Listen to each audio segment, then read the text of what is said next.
in, it's your job to speak. You guys scared me, you sit behind me. Did you bring a pen? What you say? He's the cameraman tonight. We're rolling. On board meeting day, it's mandatory that you guys celebrate it. All right, 6 p.m. First order of business, call a public hearing on annexation agreements. So this would be a public hearing related on the village entering into new annexation agreements with Peter and Jessica and Ostermeyer. Property does not have a common address, but is in the range of 11,100 and 11,200 Gordon Drive. And also James and Erica Michael, which also does not have a common address in that 11,100 and 11,500 range of Gordon Drive. Any testimony for or against the comments regarding these annexation proposals? Hearing none, the public hearing is now closed. And now I'll call to order the regular village board meeting. If you'd all please join me in a moment of silence.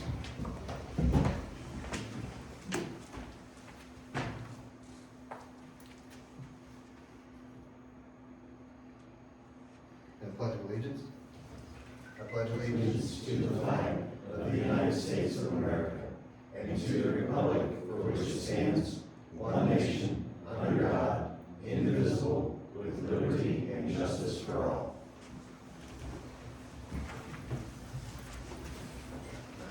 Mr. Clerk, you have the roll. Trustee Fletcher. Present. Trustee Gerger. Here. Trustee Charo. Present. Trustee Ferguson. Present. Trustee Tribe. Here. Trustee Nice. Village President Kinsey. Present. Any public announcements this evening? Good evening, Les. Les Morgan with the Chatham American Legion Post 759. Fish fries.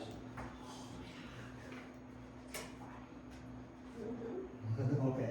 Les Morgan, Chatham American Legion Post 759. How do you spell that again? Yeah. P-O-S-T. The fish fries start this Friday, the Lent fish fries, from 5 to 7:30. All you can eat on dine-in only. Then, or you can take it to go. They give you a large portion. Hang on a minute. Les Morgan with Chatham Auburn, VFW Post 4763. Let's see, February the 18th, we're having a Daytona 500 party, doors open at noon.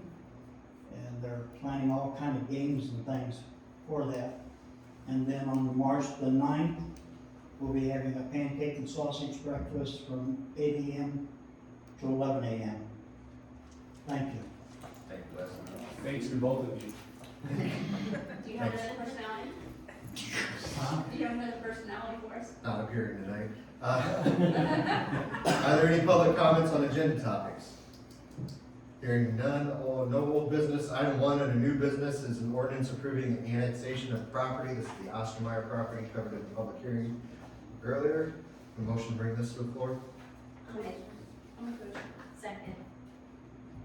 Trustee Ferguson made a motion, second by Trustee Charo. Discussion. Hearing none, Ms. Clerk. Trustee Charo. Yes. Trustee Ferguson. Yes. Trustee Fletcher. Yes. Trustee Gerger. Yes. Trustee Tribe. Yes.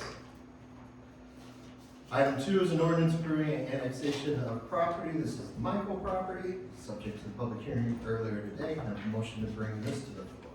I'll make that motion. Trustee Tribe made a motion, to have a second. I'll second that. Second by Trustee Fletcher. 40 questions with Jim now. Go. No. Any discussion? Hearing none. Mr. Clerk? Trustee Tribe. Yes. Trustee Gerger. Yes. Trustee Fletcher. Yes. Trustee Ferguson. Yes. Trustee Charo. Yes. Welcome the rest of it yourself. Just doing my part. Every little bit. Item 3 is a resolution approving and authorizing the village to enter into agreements governing the operation of sports leagues at village parks. We have a motion to bring this to the floor. I'll make that motion. Trustee Charles made a motion, Second by trustee Fletcher. This is renewal of 5-year agreements with CDSI, Chatham Soccer, Friends of Chatham Pickleball, and CCFL. And Pat, there was no language change, just date changes. Correct. Yep. Any discussion? Hearing none, all those in favor? Aye. Opposed? So moved. A motion to bring the consent agenda to the floor. I'll make a motion. Trustee Ferguson's made a motion, do I have a second? I'll second. Second by trustee Gerger. Who was the first on that, sorry? Ferguson, You okay? Gerger. It's not like you. Check his forehead. Any discussion or questions regarding the warrants or the minutes? Hearing none, Ms. Clerk? Trustee Tribe. Yes. Trustee Ferguson. Yes. Trustee Charo. Yes. Trustee Gerger. Yes. Trustee Fletcher. Yes. Are there any additional public comments on any village business? Hearing none, next scheduled board meeting, 6 P.M. on February 27th. No need for closed session. I will entertain a motion to adjourn. I'll make that motion. Trustee Charles made a motion, do I have a second? Second by trustee Fletcher. All in favor? Opposed? Meeting is adjourned. That's what we did really check. Thank you. You're up. Wait for, Steve, you ready? I'm ready. All right. It is 6:06. Let's bring the committee of the whole to order. Can I have roll?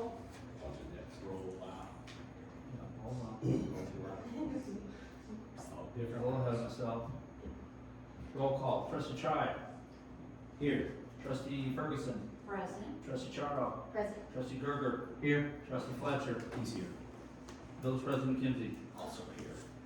All right, any public comments on agenda topics? Hearing none. Can I have a motion to bring the consent agenda to the table? That's like Jeff is here. Make that. Okay. Motion made by trustee Trice, and I have a second. I second. Trustee Ferguson has seconded the motion. Any discussion on the consent agenda? Minutes from January the 9th.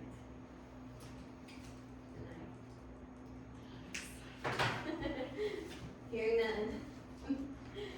All in favor? Aye. There's no old business, new business, CMT engineering update. Okay, we're getting right at it. Okay, a couple of items that have here from our last meeting. One item that we're working on with the village, well, we had a meeting with village staff this morning, looking at priority projects, looking at the upcoming budget and figuring out what's going to fit in, what we want to accomplish this year as we move forward. One item is going to be pickleball courts at South Park, converting the tennis courts to pickleball courts, fixing the court surface, putting in foundations for posts, and then doing a concrete ring around the outside of the court, similar to what we did at the J.C.'s Park, to kind of bolster up that pavement.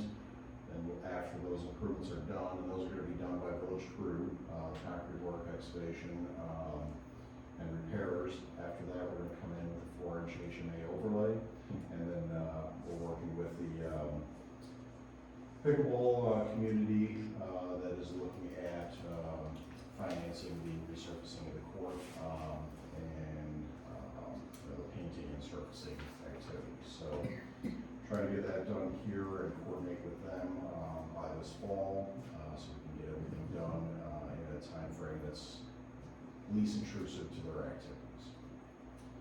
Another one is, as we've been talking about for a while, Plummer Boulevard. A couple of things going on with that. We have the original contract with the RBI funds, received comments from the state on those. We'll address those and then expand the plans as we've coordinated with village staff.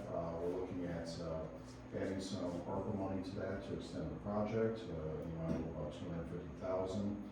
We also have a patching contract that was in this fiscal year's MFT in the amount of $75,000 that we wanted to extend the patching along Plummer.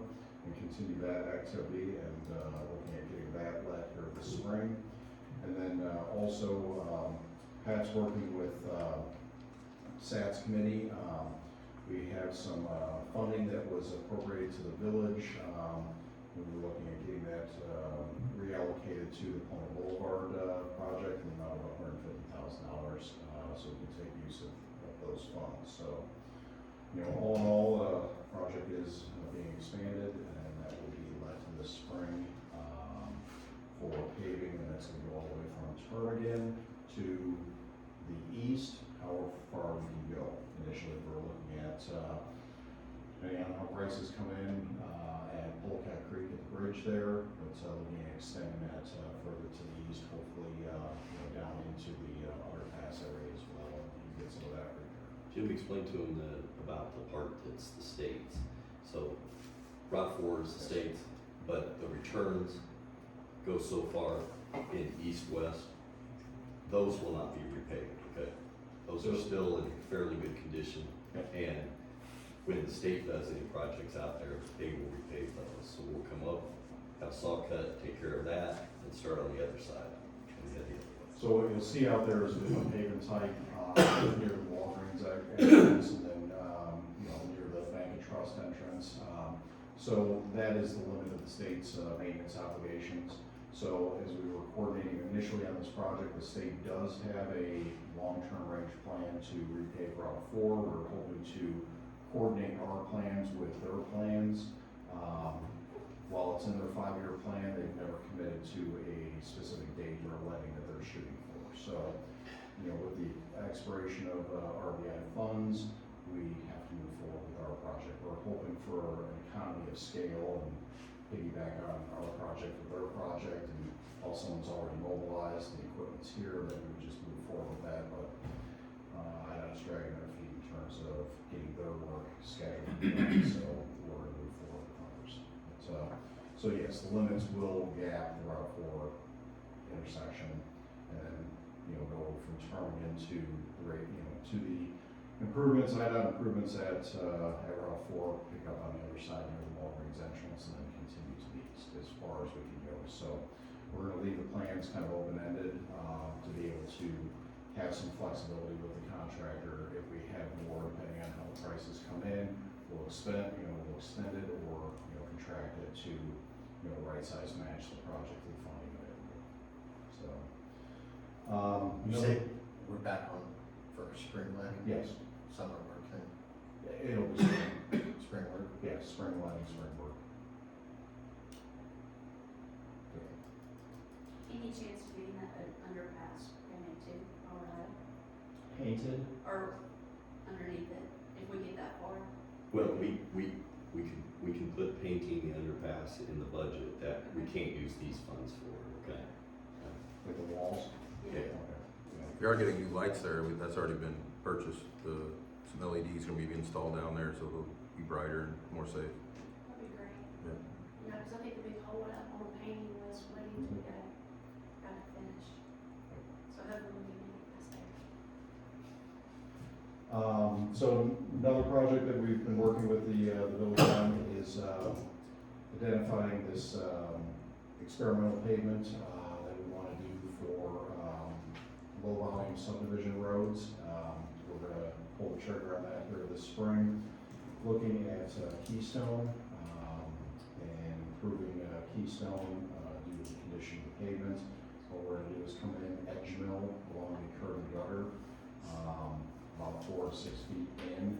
Since the crown of the roadway has sunk so much, we would come in with an overlay, so at the outside edge of the pavement would be about 2 inches thick with new pavement.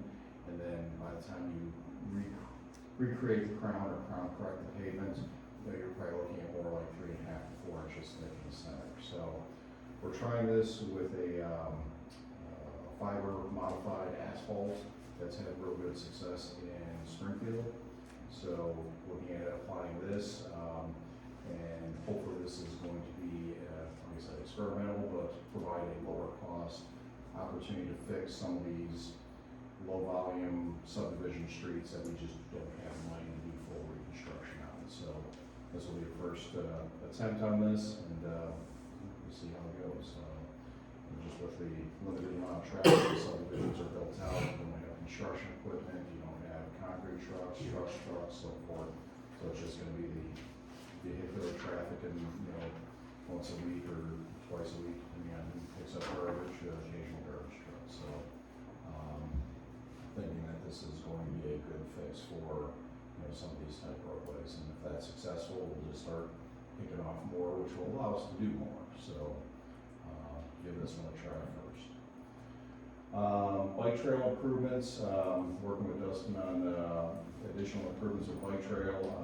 Village has an annual $30,000 that is allocated to parks improvements for bike trail.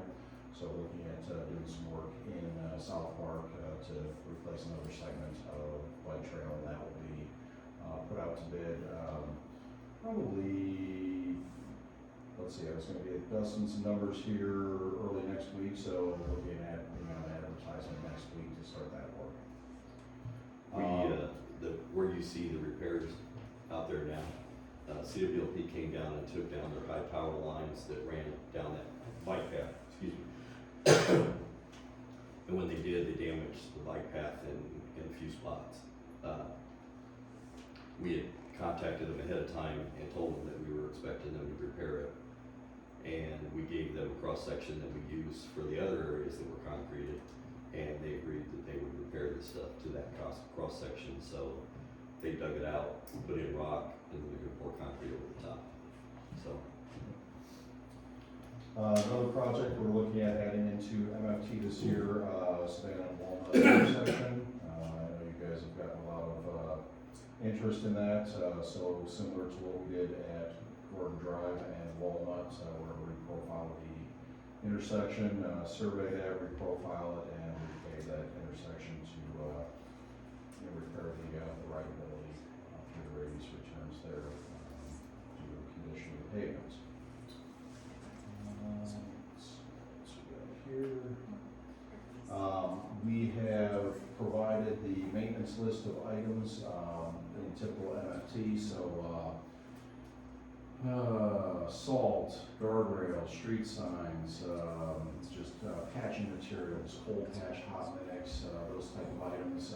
This morning, coordinated with both Barry and Dustin on that, they're evaluate what the needs are. Tree trimming is another one, sidewalk repairs another one, patching, and evaluate their needs here for this year, get that back to me, and then we'll get that maintenance resolution turned into IDOT so we can get the ground running at the beginning of the fiscal year.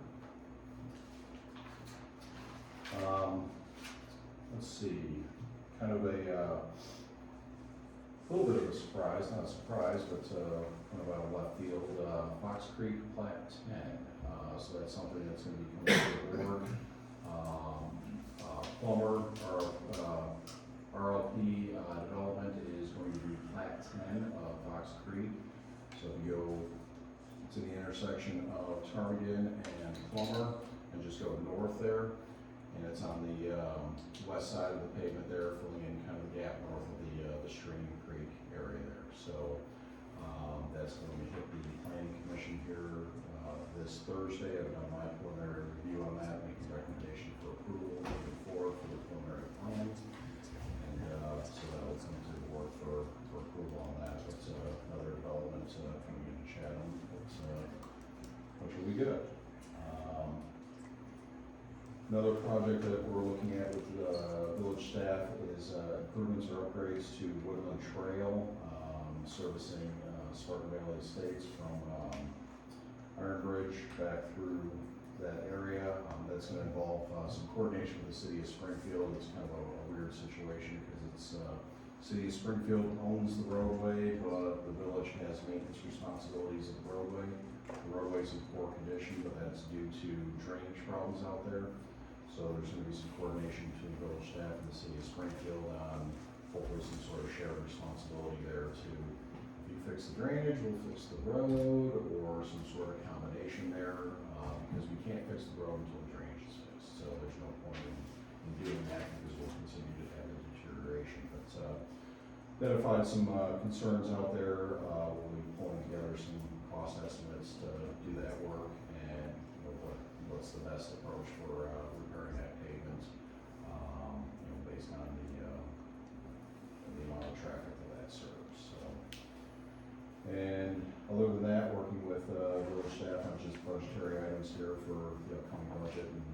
sure that, we have solid numbers for the projects that we're going to do this year. So, with that, So before Jim gets away, she got here, this guy. As we build into our budget for this year, and kind of keep all of our multiple projects going on, we have capital funding that have been made available to us. So what Jim has put together here is kind of the ordering and what the next steps on the square revitalization project looks like, and how we continue to move that, in increments towards where we have a fully revitalized square. We've torn everything down, turned it into a tree dump, restored it again. So, as the board's aware, there is a plan for revitalization, development on the square. That includes some, building improvements, in the area that the village has, acquired. So, as part of this process, the village has asked CMT to serve as a village representative, for the activities necessary to move forward with design activities, planning, advanced planning activities associated with that. So, CMT initially made a commitment to the village that, in terms of, we don't want to do grand scale work in the village of Chatham because it represents a conflict of interest. So it's hard for us to do large scale projects and then be the reviewer of our own projects for the village. So the theory here is we would go out for a request for qualifications for architectural and site team to look at the needs, space needs, municipal space needs for a building on the west side of the square. And then CMT would act as the village's liaison and coordinator with those activities. So we've been asked to pull together a estimate and scope for our services to present to the board to initiate this process moving forward. And some of the activities here, what we're looking at is, we would prepare a written scope of services, we would coordinate with an advertisement of such services, solicit interest in the project, collect, coordinate, present, the RFQs, including any type of facilitation of presentations to the board or interviews. We would recommend a selection of a particular team to do this work, award the project, and then facilitate the contract documents moving forward. And really what we need to do here is to move the project forward. We do have some conceptual drawings, we do have some conceptual costs, and that was developed in-house by CMT. But moving forward, in terms of the project itself, what needs to happen is basically a needs assessment for a building. And what that's going to do is it's going to be involving an interview process and an evaluation process of what do we need for village hall space? What do we need for police station services and space? What do we need for utility public office space? What do we need for SEMA space? What do we need for meeting rooms? Our public boardroom, what does that look like? Initial needs and future needs. Office space, the concepts thrown out there for a combination of public and retail space with a project like this. What are the parking needs, garage needs associated with this? How is the building accessed? And then what additional public space do we need with this type of a project? And it's a fairly extensive process because we have to go through interviews, meet with village staff, what are the needs today? What are the needs in 20 years? How is this represented with the comprehensive plan? Where are the shortfalls with this building, this site? How do you want to combine this? Is it, bringing the utility office with that?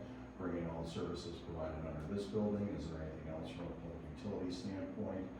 And then, hold these interviews and, find out, Vern, do you want jail facilities there? Do you want holding cells?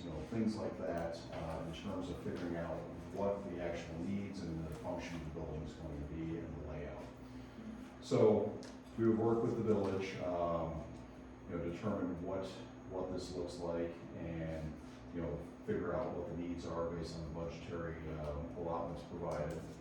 And then we would develop a kind of a flow chart schedule moving forward. Now, like I said, we've developed a conceptual design and layout plan, which is just kind of based on, you know, what do we have here, kind of expanding that, you know, general footprint, you know, can this be accommodated by the site that was purchased? And, you know, that has so far kind of met the needs of what we've done so far. You know, the village is engaged in initial funding coordination for this project. We've gone through the land acquisition process by purchasing the property. We've gone through the site demolition process for removal of the existing buildings out there, leveling that, putting down rock. So as we move forward, the next step would be a schematic phase and programming cost. So what that would involve is doing these interviews, assessing the needs of the village and all parties involved, coming up with conceptual plans, layouts, some architectural renderings associated with that, and then coming up with a more refined, detailed cost that would allow us to coordinate this project with other funding sources moving forward. After that, there would be whatever public involvement the village sees fit on that in terms of, you know, usage of this facility and development. And then moving forward, we would engage in, you know, design of the building and site improvements, pulling together contractual documents for that process. Then it'd be construction activities, and then post-construction activities in terms of, okay, what do we do with these spaces here that would no longer be needed, and help the village facilitate those activities.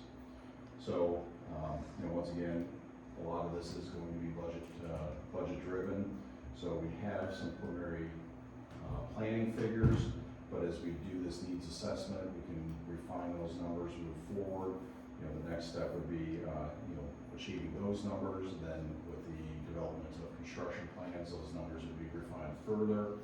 And with actually bidding the project, you would have solid numbers. And then, you know, final completion amendments and project closeout obviously would be the final numbers. So that's kind of how that process works.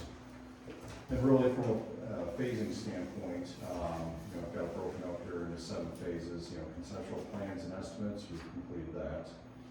Land acquisition, that's been completed. Site clearing and demolition, that's been completed. And now we need to move forward with schematic design and renderings. And then that would go into site building plan development. And then that would move into construction and construction administration. And then the final phase would be decommission and usage of existing buildings moving forward. So really, I mean, that's kind of what we're looking at in a nutshell in terms of advancing this project. So, you know, the first step would be, should the village board want to engage in the next steps, it would be pulling together an RFQ for a design team that's going to look at a needs assessment for that site and that development. And we move forward from there. And CMT would facilitate those activities on behalf of the village as village engineers, and then coordinate with the successful design team as selected by the village board. So in short, what Jim was saying, in order for them to pull together all the information that's needed to go out for that bid, we'll have to authorize that at our next board. That doesn't fall under their normal engineering services to us. So they're gonna give us a price for that. So we'll have a proposal, present that to the board for review, and or comments, questions, and, you know, if that's the way that you guys want to go, we'll proceed with that and, start the next step of the process. It'll be, for something you just, I think Brett was the only one that was here the day before when we interviewed CMT, and then we also went through the interview process with Sorley. But writing an RFP or an RFQ for a building like this is beyond my ability. These guys can pull all that stuff together, and by getting a little bit of information from the staff and stuff here, be able to put something together. And then when people apply or send their RFQs in, we can go through the process of looking through those and saying, okay, we got 6, let's look at all 6 of them. We got 20, that's probably too many to try to go through, but we'll figure out that when that happens, of what the next step is on how we narrow that process down to a firm that we feel comfortable with, or we like the design package that they put together, and whether it even comes close to a price that we can afford. So, those are the- Are we gonna require them to be bonded, all the bidders? Contract bonds, like bid bond, well, performance bond? in those cases, once we hire somebody, yes, but in the RFQ, they're just given what they think the project is gonna be, their view of how a new municipal hall should look, and But for them to be, when they start bidding on the price,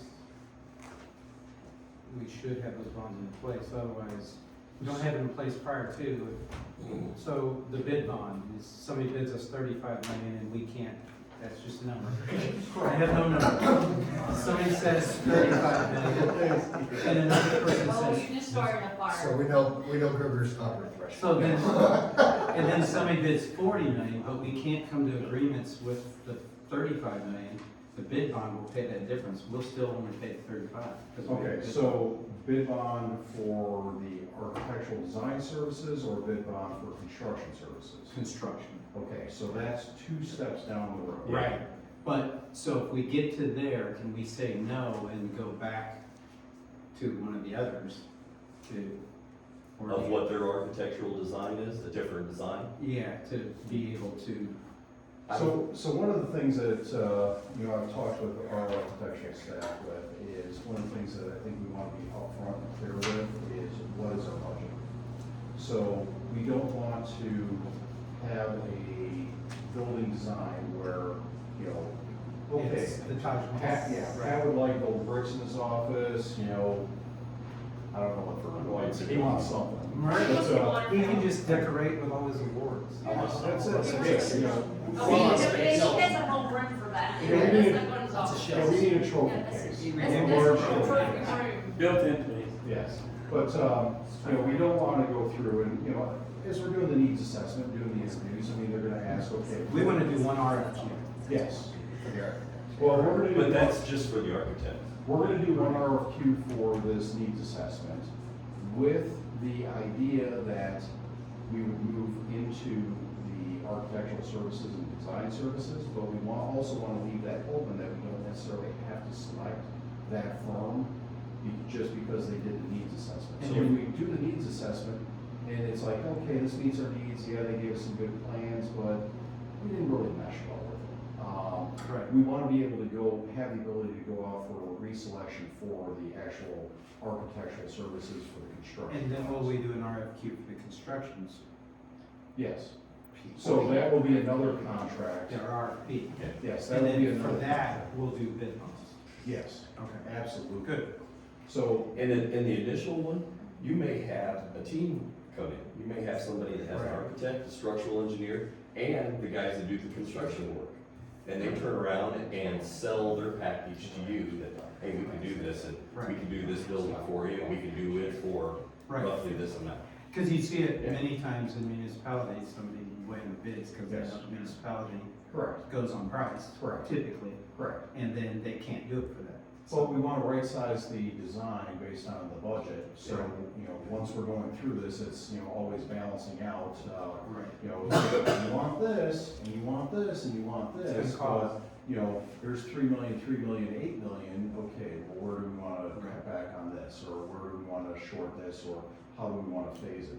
And really, at the end of the day, we don't even know how this is gonna proceed in terms of a ultimate building, Just in the construction phase, you want to see those bonds. We do. Because it'll protect us. we do, but Yeah. even looking at that, we've had even internal discussions associated with, maybe this is a private company that comes in, builds the building that we want, and the village leases it. You never know, just depending on how everything works out, similar to, St. John's, HSHS, that's how that was done. Right. Private contractor came in, built the suit, and they just leased that building. and for 25, 30 years, whatever it is, and then they're done with it. But St. John's didn't have to front any of the money for the project. So right now, we're just taking the first step that says, okay, we have a drawing, We need to we design. have an idea of a budget, you know, how do we get that refined further? And what are our actual needs? You know, what does the floor plan look like? You know, how big of an auditorium do we need? Or, you know, boardroom do we need? How many meeting rooms do we need? What kind of offices do we need? Right. And get that pinned down. Once we get that pinned down, then we can figure out, okay, here's the square footage, here's better, more refined numbers. And at that point, that gives us the opportunity to move forward with, you know, funding sources or ideas in terms of getting creative with funding or construction and so forth. And at that point, then we can pause, take a look at, okay, do we really like this plan? Or maybe we have 3 sets of plans and say, okay, here's what the 3 outside facades look like. You know, which one do we like the best? Okay, based on that, then we can move into more specific architectural drawings for construction, and then, you know, refine that process as we go down. So just doing the, No, good. that next step. Going from 3 to 4 right now. Yep. Yeah, 3 to 4, really good. On 6. you know, there's no promises moving forward, we're just taking this one step at a time, and just, walking through the process and making sure that everyone that needs to be involved is involved, and getting the input that we need for, you know, a good, solid, successful project. And that's a lot of Q&A. You gotta manage the Q&A. Correct. And there's a lot that goes into building those requirements for Yes, all the different areas that Yes. come up with what we're trying to do here, so. correct. And it's a good step, it's a confident step to get to what we need, so. Yes. So we'll pull together, a proposal to prepare this first step, put that out on the street, advertise, you know, review, accept, you know, RFPs, RFQs, you know, assist the village in making a decision or recommendation moving forward, and then managing that process through the conceptual and budgetary, process. And Fletcher just wants to make sure we get the friends and family pricing from CCD. Is he doing the work? Is he doing the work? No, we actually would like that. Oh. Yes. All right, so I know you'll, that was you'll see that authorization in 2 weeks, right? They said allow CMT Yeah. to do this work outside of the normal service. Any other? Any other questions? A lot of stuff there, but, you know, Thank you. anything you need, let me know. Pickleball, are we taking down fences and doing all that work and putting back up, or how's the team? So we're gonna coordinate, okay, so a couple of things with the fences. So the outside fences have to come down. The inside fences, what we understand is the pickleball people don't like those. Kind of weird, but they don't like those because it's just kind of a hassle for them. So they prefer no inside fences. So we won't be putting those back up. The outside fences will be completely taken down, inside fences dismantled. Then what we're gonna do is go through, fix all the major cracks in the existing pavement, put in foundations, concrete foundations where the netting posts need to go, and then do a concrete collar around the outside. Then we're gonna come back and do a 4-inch overlay over the top of everything and set it up for the pickleball group to take it from there. Oh, that's a good compromise. We have a pickleball guy here. They're taking, the current surface doesn't really have a foundation under it. Right, no, you're right. Correct. So we're gonna use the current surface as the foundation. And that's part of the problem with fences, because they just drilled it through the thin asphalt. You go to those fence posts and just start leaning on them, they all, because it's being held up by like a couple inches of asphalt and dirt. So, I'm glad you're working on a solution. You're all playing on. And it seems like a very good solution with a combination of everybody involved. The toughest part is, you know, we talk to the people that are running the Friends of Pickleball, and they have some ideas and they have some fundraising plans. I told them that let us know when you wanna be able to take those out of service, because we do need a few months of warm weather to be able to do that patching. Then if we're gonna try to get it overlaid in that same fall season, we have to be able to have warm weather long enough. Then it can sit there all winter, and when it comes back time They can get somebody to come in and do the striping like they were proposing. And then we turn around and put the outside fencing up, and then figure out from there what fencing internally needs to be done.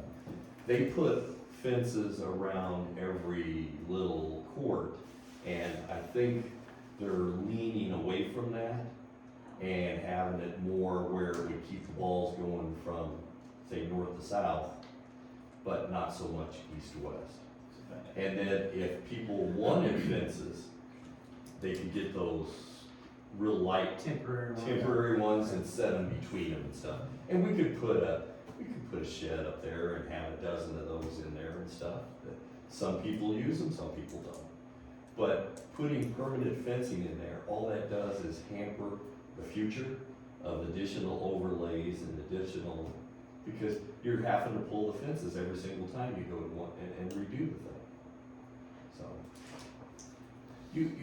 when we get to the point where you see the schematic and stuff like that, you guys will see that long before anybody else. But right now, we're just trying to plan our construction schedule to get the part taken care of that we need to, okay? And the concrete work would be done by village crews. We coordinate that with village crews on that to put in the foundations and the perimeter reinforcement, and then we would hire out the overlay, asphalt overlay. But we don't need 16 feet tall fences around pickleball courts.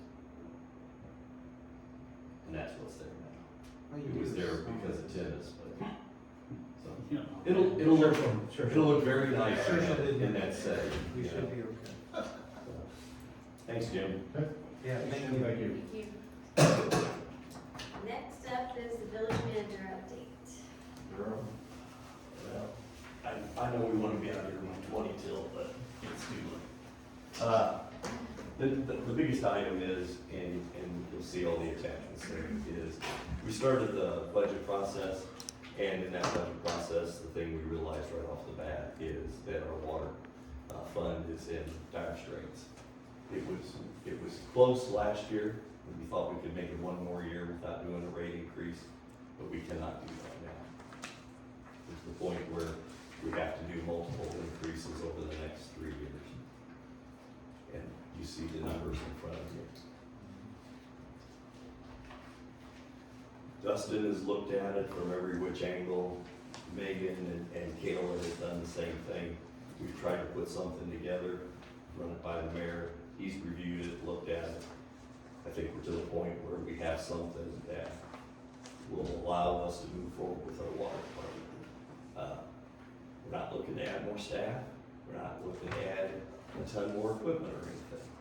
It's just to be able to pay the bill when we get a bill from the South Sangamon, from CWLP, to be able to keep water flowing through the town. So the last, one of the guys we got was the schedule of what we've done. So last time that this was touched was actually 2019, Yeah. which is a long time to go without it. So the graph you have, it looks like this one, shows inflationary effects, and a big portion of what has happened in here is over time while our cost of supply from the water commission hasn't changed.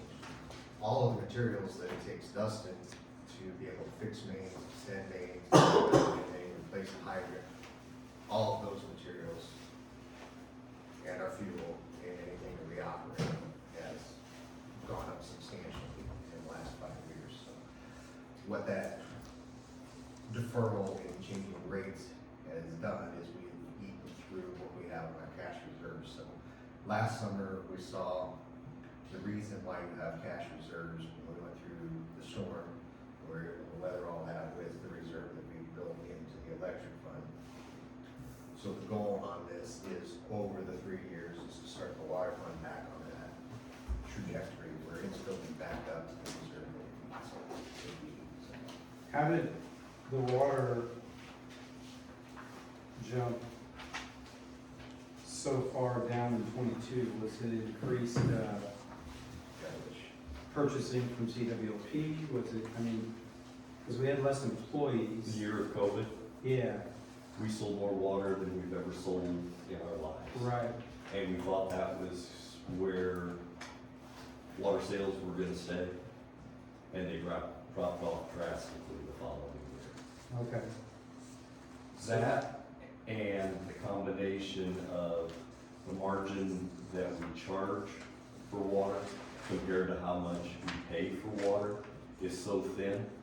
If we have any loss, Right. So that that's what I'm saying, loss eats up everything. was there a big loss during that year, do you know, Dustin, like, fix more mains, we had to, That's, well, right, so two things, that top line that you're looking at right now, where our target cash reserve is, when we set what our target number is, what we're trying to get to in that fund is 3 to 4 months worth Yeah. of expenses on hand. right, So that's the period where our budget is catching up to the pricing increase on all of our supplies. We've started to pay that in 2021, so you see those things spreading apart in the other ways. So you see, at one point, we got some expenses down, and on the top line, where that targeted number was going down because our 3 months of expense had gone down because of the controls that we were trying to put in place. but it looks as though it was like $400,000 in a year was eaten up of that. Correct, and that line up at the top starts moving pretty quick too, so it's. I mean, it'd be nice to show what caused that. I mean, and then this year was even more drastic, to this year. Is it, because we're having to, I mean, there's been a couple of breaks, and I know when we're Route 4, we're hiring outside people, and then you're paying more for gas, but we actually have a couple less employees, right? We do. Yeah, we So reduce those costs should- spending Yeah. every year. Right, It's not really, we haven't had any bigger breaks or longer ones or more expensive ones. So, we've reduced spending every single year over the last 3 years. right. That's just what's kind of baffling. I know gas is going up, I know everything's going up. Yeah. All the parts we buy have gone up, everything's gone up. That's the side where a lot's happened. So one of the things we did challenge Dustin and his team to do, and they've been working with Kayla and Megan and track on this stuff, is get more sophisticated on our identification of loss.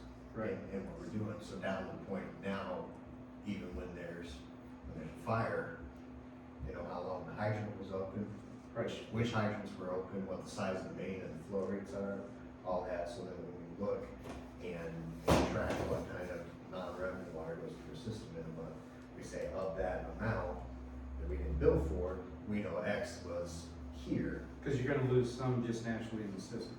Yes. But like we had a break, last year? That you and Jim went out to look because for some reason water was running through a storm sewer. at a Oh, high that was rate. just, 6 months ago. Yeah, and they turned around and traced it back, and it was one of the biggest leaks that we've ever had. Right. Showed nothing on the surface. So like, that's where I would. That's where- The that's where you 22 to say- 23, I mean, that's, that would eat up a bunch of Yeah. the budget. All right, But the secret sauce is there isn't enough gap between what we pay for water and what we get charged for water. That's why we have to have that increase. We sell a lot of water. If you look year after year after year, water rates increase other than that 1 year after COVID. That's not an issue. Gross revenue. Yeah. Not rates, gross revenue. Yeah. Because we sell more gallons. But we were starting to look at it as a bad omen. The more we sold, the more we lost. right. It is, I do like this that we put together, but, you know, nobody uses 1,000 gallons of water. So one of your- This is gonna be One of your schedules. much more inflated. Yeah, one of your schedules in there gives examples for each year. This one looks like this. There, Dan's got it right now. Yeah, no, So between 2, 6, and 10,000 a month, we probably hit upwards of 90% of the customer base, that somewhere in that range, so you can see what it is going to do to a total bill.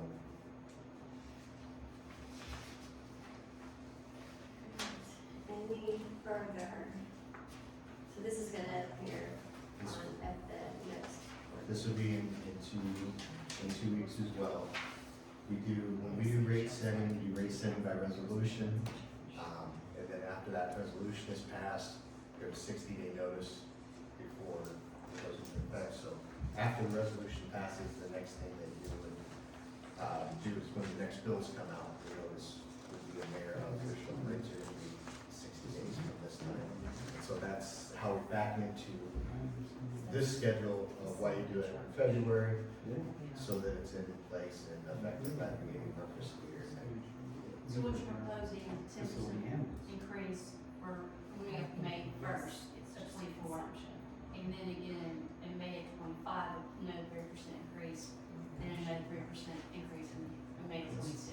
97 cents per thousand in year one, 86 cents per thousand in year two, 92%, or 92 cents per thousand. Just wanted to make sure everyone out there was understanding we're doing multiple here instead of just one. Yeah, the other option is to eat the whole thing in 1 year, which, No. I just wanted to make as we sure. work so diligently with the accounting firm of Cochran and Keel, we decided we did not want to do that, so the way is to spread that, and it doesn't put us where we want to be immediately, but it puts us in 3 years now, we're trending back in the direction we're, so We're all here, so if you guys have any questions for any of us, Dustin on operations, the financial end, myself, And all these documents are printed, can be printed out by the public on our agenda. they're on board docs. They're all on Similar board to- docs. So if they need to go look at that, they're more than welcome to look at that. That's right. we tried to The, Yeah. We tried to make The it bad as thing visual is- as we could, so that it was understood, we're not hiding it, it's just, that's how prices. the worst is there is no alternative. Yeah, the charts clearly show that, and we don't, and everyone's experienced a raise or an income loss in their household because inflation eating everybody. The village has not increased what we take in here for 6 years. Yeah, and that's huge. The We other, gotta go the back. one increase after that was just a pass-through from the south side. Yeah. And luckily for us, they have not increased after that. So, Yeah, and unfortunately, if they pass an increase, if we can't say no to that. And I don't with think they're inflation, looking yeah, they're getting ready to do their budget now, they're not looking at an increase. We continue to stay engaged with them, to try to Yeah. watch that and keep after all the gains we've made. Still, to this day, after that plant opened, the biggest thing that we have been able to do with the water commission, their rate mitigated was work through that refinancing that got happened 4 years ago. Yeah. But that smoothed out would have been What was it when the bonds paid off, 2040? 41, is it 40 or 41? Somewhere around I there. think they cleared at 40. So after That's- 2040, That's the next thing we're looking at, and how do you get from here to there without having to take on, debt back? but that plant, when it's working well and all the filters, should be able to produce 1.8 to 2 million gallons a day. Okay? They're not doing that right now, and that's why we have Springfield as a backup supply, because the Village of Chatham is still using a lot of water. And they're looking at a rate increase. That rate increase will get passed on to us. So we have to be prepared for this. Can you guys explain a little bit, if we don't do this, how dire is it?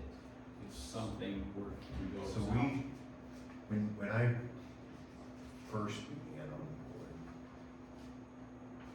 I think there was a point in time where the electric department was supplementing the water department. And so, they're alone.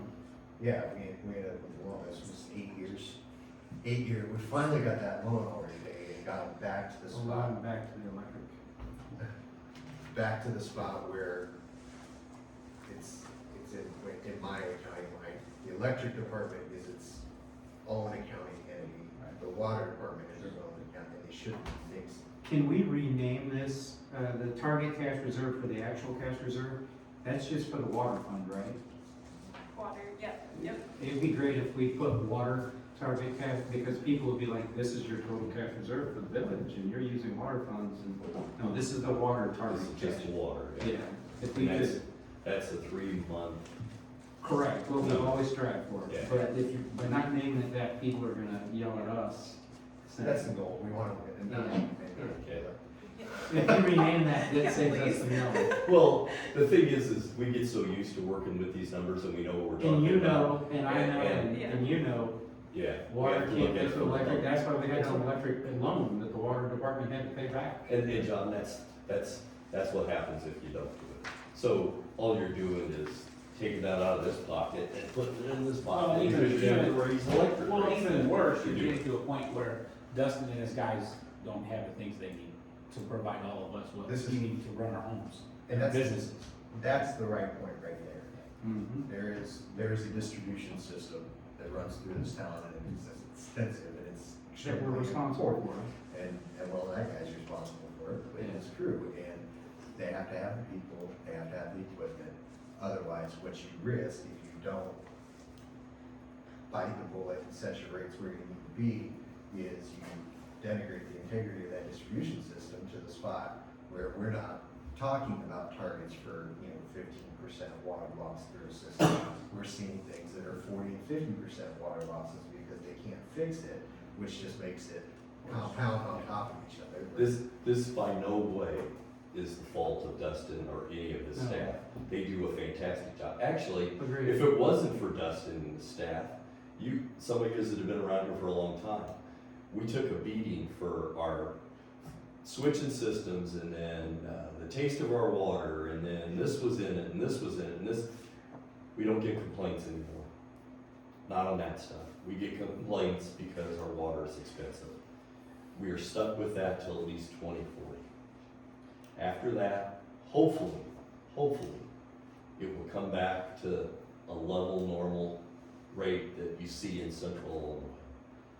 But we have held our breath and tried to tighten this, the belts for the last 6 years, and we can't do it anymore. And the dedication that the water department has shown over the last 6 years. Oh, yeah. Is what has kept us from having to do this. These guys, no matter how much they get hollered at, yelled at and stuff, they're always super professional, try to help anybody figure out their problem with their house. It is not on them. I just want everybody, I think we did a really good job for 6 years trying to protect everybody. And we're still gonna protect them going forward. Absolutely. And- We're not gonna and raise we're not rates in a just to dire say we're situation raising We're just them. gonna all have no water, but we've gotta do something to make sure that we are running smoothly. And I think we won a few taste contests, haven't we? All right, any other questions for Dustin, Megan, Kayla? Great Those- job, as always. Those two at the back that put up with me and spreadsheets. Actually, the three of us can talk spreadsheets all day long, and it's nerdy as it Yes, gets. I can Good do job. it too. I can get there. Oh, it's amazing. Caitlin's got a sick husband and a cranky baby, she's ready to go home. She's really not ready to go home. Yeah. Well, that's a good point. Stay here tonight. It's just something that everybody needs to be very, very clear on, because we are gonna get a lot of questions on this issue. And we encourage everyone to go to the agenda and pull up the attachments and everything else. And that's where I will point people, and I think it's an easy resource. You're better off passing them to us to try to answer those questions than you guys to try to answer them. Yes. Know this stuff the best you can, but, It's our job to know this yeah, stuff. but you don't have to try and answer a question that's gonna put you in a like, well, why don't you do this? No, Well, I don't know, I never think thought of that. Well, we have tried to think of everything that we could do, and people need to know where the resource is so that they can come to you with a proper question. And so, We encourage, or I encourage that. Just want to make sure you have the facts before you go and ask questions. yeah, it's a complicated issue, and so there will be questions. We'll see that in 2 weeks. yeah. And they're welcome to come to explain. You feeling the ill flesh? Okay. All I gotta say is aye.